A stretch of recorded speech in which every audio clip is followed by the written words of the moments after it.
Olha, presta atenção nesse vídeo, que esse vídeo você vai aprender a diferenciar as funções de percepção introvertida, né? A sensação introvertida e a intuição introvertida. Eu até compreendo o porquê das pessoas acabarem confundindo essas funções, né? Ou não sabendo identificar elas.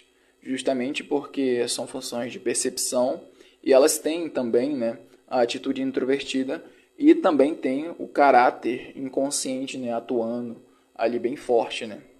Beleza. Antes de eu começar a explicar isso, eu preciso deixar claro que é algo bem complexo, é algo bem difícil e que eu estou trazendo aqui para vocês um conteúdo bem mastigado e vou tentar resumir de forma bem objetiva, né?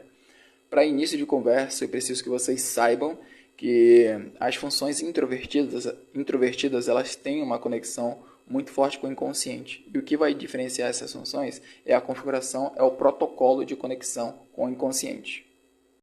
Olha, e para começar a explicar essa diferença, eu vou começar pela SI, a sensação introvertida. Elas são funções de percepção, logo elas vão perceber algo, elas vão captar alguma coisa, né? E diferente da sensação extrovertida e da intuição extrovertida, que captam objetos exteriores, a sensação e a intuição elas vão captar, né, subjetividade, né, material subjetivo, material inconsciente. E começando pela SI, o que é a sensação em si, né? A sensação nada mais é do que sensualizar. A sensação extrovertida sensualiza o objeto, enquanto a sensação introvertida ela sensualiza o subjetivo, né? Então, o que é sensualizar o subjetivo? É sensualizar o inconsciente. E o que é sensualizar em si? É entrar em contato com a matéria. E a matéria pode ser subjetiva ou objetiva. Agora eu preciso que você redobre a sua atenção, porque agora que eu vou explicar sobre a SI e como ela funciona. A SI, sensação introvertida, ela sensualiza o objeto interior, né, que é o subjetivo. Ela sensualiza o material do inconsciente. Ela entra em contato com esse material. Ela pega esse material sem ela mesma saber, né, e mescla aquele material inconsciente à sua própria vida. Então, sendo mais objetivo, o SI ele vive o material do inconsciente, né? E até mesmo Jung fala, né, que a sensação introvertida ela vive num mundo arcaico, num mundo mitológico, onde os objetos para elas são considerados deuses, né? O objeto para essa função é considerado um deus. Ela vive num mundo mitológico. E como você pode encontrar esse tipo, né, ou sensação introvertida, no nosso mundo, né? Tem um exemplo que eu acho bem bacana, bem direto, né, e bem prático para explicar. Onde você mora deve ter alguma igreja, né?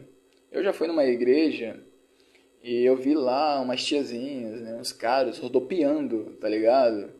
E hoje eu consigo compreender o porquê disso ocorrer, né? Porque são usuários de sensação introvertida. Eles vivem no mundo mitológico, né? No mundo arcaico, onde eles introjetam e mesclam na sua vida as imagens primordiais, né? Então, a tiazinha lá na igreja, ela tá sensualizando o material do inconsciente. É por isso que ela sente aquela vontade de rodopiar. Ela sente realmente Deus nela, né? E Deus, dentro dessa explicação, é um material do inconsciente, né? Ela acaba sentindo, é uma sensação subjetiva. Olha, agora preste atenção no que eu vou falar, né? A intuição introvertida é o ato de perceber o subjetivo e ela tem o caráter inconsciente. Então é o ato de perceber o inconsciente, né?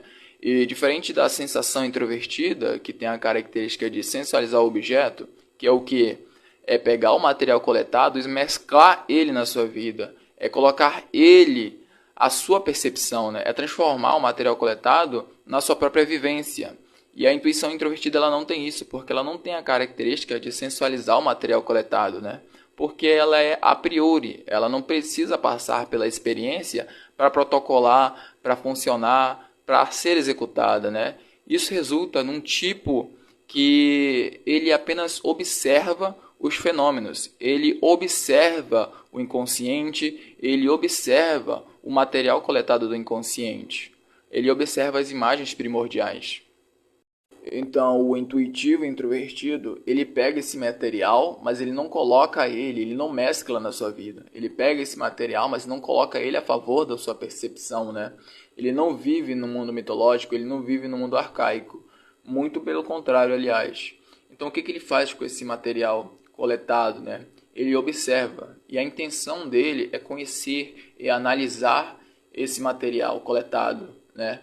Por que ele faz isso? Porque ele quer conhecer a essência desse material coletado. Ele quer conhecer aonde tudo começou, o porquê das pessoas terem esses comportamentos, né? Ele vai até ao máximo da profundidade conceitual, né? E ele quer conhecer também qual é o pivô daquele acontecimento, daquele fenômeno na realidade. Ele tem essa intenção, ele tem a intenção de, na última instância, do fenômeno. E todo esse processo, né, de querer conhecer o fundamento último da realidade, de querer descobrir, né, o pivô dos acontecimentos, dos fenômenos, isso se chama nômeno, que é o nômeno kantiano, né, de Immanuel Kant. E também é conhecida como a intuição intelectual, que é o ato de querer conhecer, de querer saber das coisas que acontecem fora do nosso mundo concreto, né? Que é o ato de transcender, de ter uma transcendência abstrata, é o ato de tu filosofar, o ato de tu refletir, né? Porque ele tem essa intenção de conhecer o pivô de tudo, dos acontecimentos gerais e também dos acontecimentos, dos comportamentos humanos, né? E aí que está a diferença, né? A sensação introvertida, ela se prende, né, no caráter do material inconsciente, enquanto o intuitivo e introvertido, ele estuda, ele observa, ele analisa o material coletado. E o exemplo, né, da sensação introvertida lá, que a tiazinha fica rodopiando na igreja, né, ela acaba sensualizando o material do inconsciente. Agora falta eu dar o exemplo aqui da intuição introvertida, né. Vou dar exemplo comigo mesmo, porque eu acho até mais fácil, né. Certa vez eu estava querendo descobrir, né, qual é a origem dos desejos e das vontades humanas, né, que é o ato aí de compreender o fundamento último da realidade, né. E eu comecei, né, tá, para eu compreender, né, aliás, para eu descobrir qual a origem do desejo e das vontades, eu primeiro preciso saber o que é o desejo e o que é uma vontade, né. O desejo é algo que tu não tem, né, tu quer ter algo que tu não tem. Pronto, matei a parada, né. Tá, mas por que eu quero ter algo que eu não tenho, né? Aí começa a indagar, porque isso vai ser útil para mim, porque isso vai ser benéfico. Aí eu começo de novo, tá, mas por que isso vai ser benéfico? Vai querendo saber, né? Se o benefício é um prazer, se é para suprir uma necessidade, né? E esse processo vai continuando até ele chegar no fundamento último da realidade. E resumindo, né, eu concluí que a origem, né, que a vontade, os desejos, nada mais são do que uma tentativa do ser humano voltar para o universo, né? Porque em algum ponto do universo, do tempo e do espaço, o ser humano surgiu. E o ser humano, ele é fruto do universo, é fruto da matéria. E a consciência e o corpo do ser humano, eles querem voltar a fazer parte do universo, né? E daí que surge essas vontades, essas necessidades, né? Só que eu teria que explicar o porquê que eu cheguei nessa conclusão, né? E isso aqui é só para explicar para vocês como a mente do intuitivo introvertido funciona. Falou!